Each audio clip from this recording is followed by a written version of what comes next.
Elon Musk just announced something beyond our minds. SpaceX plans to launch the largest and most powerful vehicle in the world. Will this be the most robust vehicle the world has ever seen? And will the mission conducted by SpaceX be successful? Join us as we explore all the crazy details about the Starship Super Heavy and its mission, the largest SpaceX vehicle. It happened for the first time that SpaceX stepped both stages of its next-generation Starship rockets. It has made the most prominent and powerful vehicle ever seen by the world. But this is not the first time, as SpaceX has surprised us a few more times before. SpaceX has already revealed the demonstration of 3 other fully stacked Starships. The first was in August 2021, while the others were followed in February and March 2022. Elon Musk has given up on the upper stage of the Starship and Super Heavy prototypes. These prototypes were considered a candidate for the first orbital attempt of the rocket. He also announced that booster for an SN20 would soon be given to the retirement yard as they started their test on the Booster 7 and the Starship 24. SpaceX is finally confident enough to combine the B7 and SN24 to take it a step further. This step is said to be the most demanding stage of the testing process. Recently, SpaceX has taken a step back from all the recent Starships and Super Heavy prototypes because they have a new plan to catch a rocket stage in the mid-air. To achieve this goal, it has made a launch tower that is 145 meters tall, with 3 gigantic robot arms on it. Out of these, they have kept 2 of the arms identical. It makes a sort of claw shape that might come in handy around hovering rockets to stop the need for landing legs. If this is not enough to impress, there will also be a 3rd arm sweat. It will be connected to the Starship's upper stage to the launch pad's power, propellant, and gas supplies. Successful missions by SpaceX. The 11th of October was one of the luckiest days for SpaceX. On this day, it made its 3rd attempt to test the vehicle. SpaceX was successful in moving the arms into place under the SN24. This Starship was then slowly lifted for about 80 meters off the ground and moved over to Booster 7 and lowered on top of the first stage. The company then spent 2 hours securing the 2 stages together. Soon, SpaceX took a step further and started its cryogenic testing. These testings were done in April and May 2022, where there were 8 spin primes of the Raptor engines. There were also some static either of those same engines. Recently, SN24 tested all its Raptor engines, and the tests were successful. Elon Musk has revealed that Booster 7 and SN24 will complete the full stack wet dress rehearsal once everything is in order. The company has also planned to load the prototypes with 5,000 tons of liquid oxygen and methane propellant. Then they will run it through the launch countdown. The wet dress rehearsal is made to be more identical to the launch attempt. If this goes well, they will be able to ignite all 33 Raptor engines that are installed on the Super Heavy B7. It will make them the most powerful liquid rocket the world has ever tested.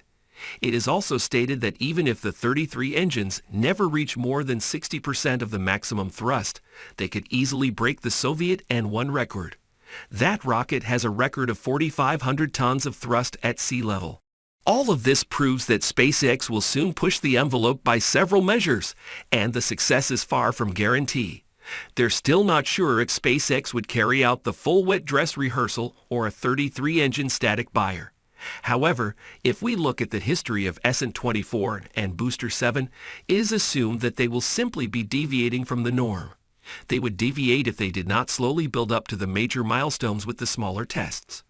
SpaceX has also planned to attempt one more interim static fire with fewer than 33 engines before the first full test. The first orbit launch.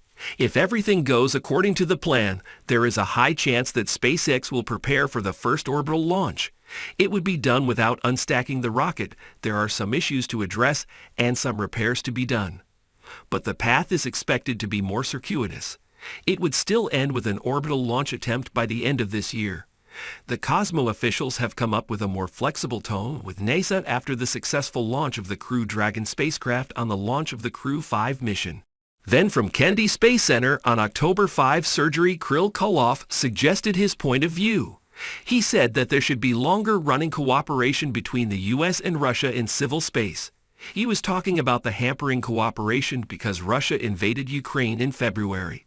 The border agreement signed in July gave NASA astronaut Frank the right to fly into the International Space Station.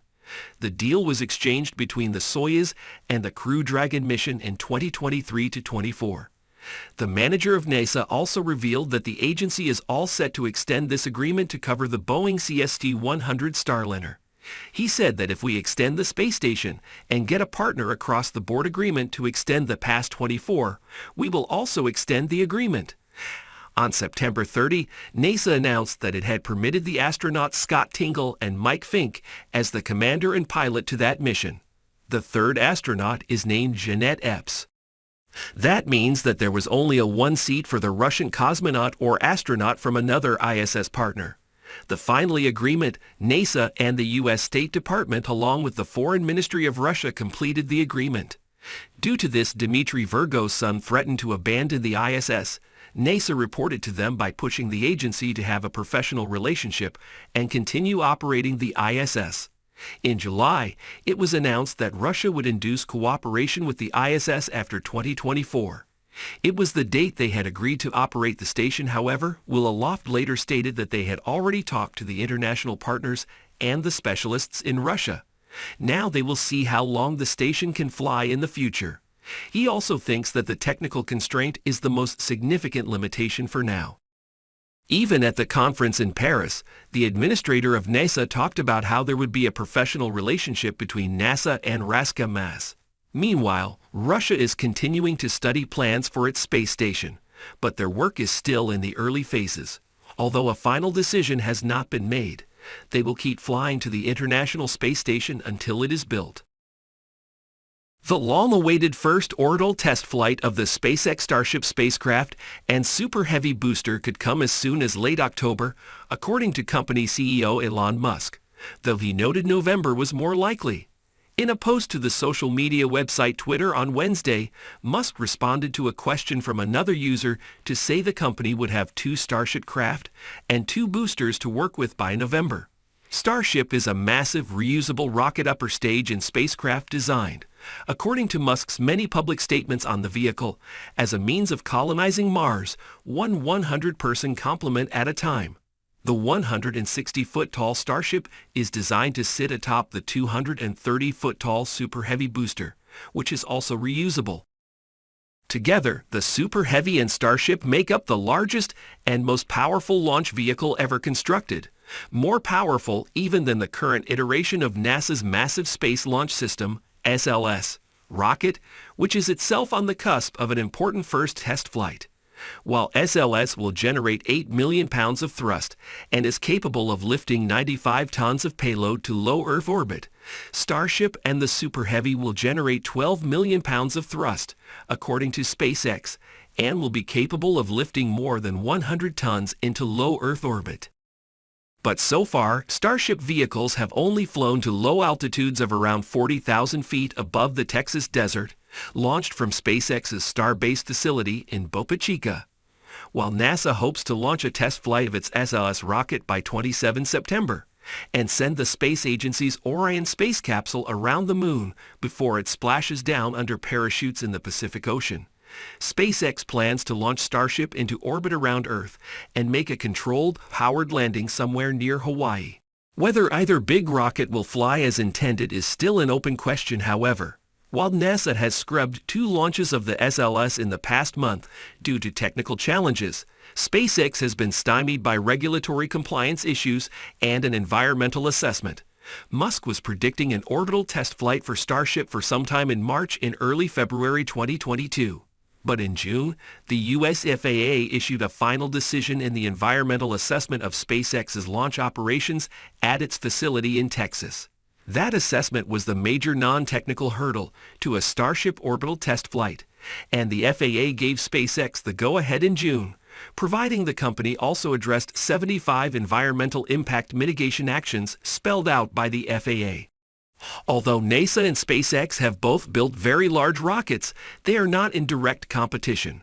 NASA contracts with SpaceX to provide services, such as flying crew and cargo to the International Space Station with the company's Falcon 9 rockets and Dragon spacecraft. NASA has good reason then to hope for a successful Starship flight, as the space agency has also contracted SpaceX to create a modified version of the Starship spacecraft to act as a lunar lander, the vehicle designated to ferry human astronauts to the surface of the Moon for NASA's Artemis II mission in 2025.